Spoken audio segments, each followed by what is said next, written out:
કે સાહેબ, આજે અમે આ પ્રાથમિક શાળાની મુલાકાત લીધેલી છે, જેમાં ભાણવડ તાલુકા પંચાયતના પ્રમુખ રંભીબેન પણ હાજર છે.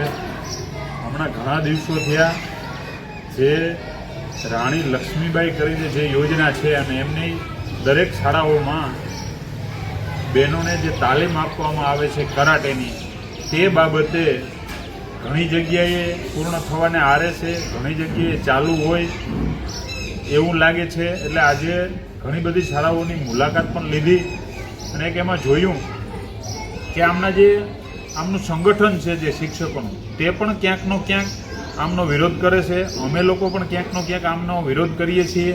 એમનું માત્ર કારણ એક જ છે કે જે લાયકાત ધરાવે છે અને જે લાયકાત ધરાવતા વ્યક્તિઓ શાળાઓમાં જે તાલીમ આપવા આવે છે તેના પ્રમાણપત્ર હોય છે, એ જ કંપની દ્વારા આપેલા હોય છે, પણ એમને પૂરું વેતન આપવામાં આવતું નથી.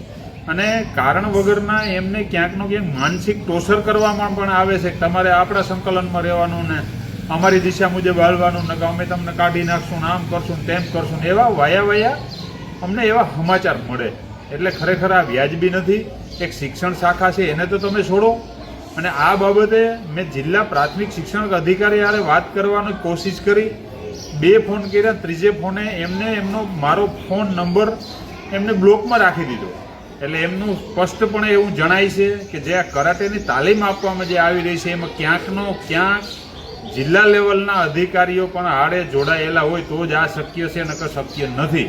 બધાને હારે મળીને ક્યાંકનો ક્યાંક એમાંથી જે આ લોકો જે લાયકાત ધરાવે છે અને જેને આપવાનો પગાર થતો હોય છે, જે 13,000 આસપાસ રૂપિયા સરકારમાંથી આવે છે, એમાંથી એમને 50% જેવા પૈસા કમ આપવાના હોય એવું લાગી રહ્યું છે. એટલે આ સંપૂર્ણ ભ્રષ્ટાચાર કહેવાય. શિક્ષણ જેવી સારી શાખા છે એને બદનામ ના કરો. સરકાર તરફથી ઘણા નાણાં આપવામાં આવે છે અને આ લોકો જે લાયકાત ધરાવે છે, જે તાલીમ આપે છે, એ આ તાલીમમાં પોતાના જેને મળવાપાત્ર રકમ છે એનાથી વંચિત ના રહી જાય, તેના માટે અમે આજે બધી શાળાઓની મુલાકાત લઈ અને ઉપર ગાંધીનગર સુધી અમે આમનો અવાજ પહોંચાડશું.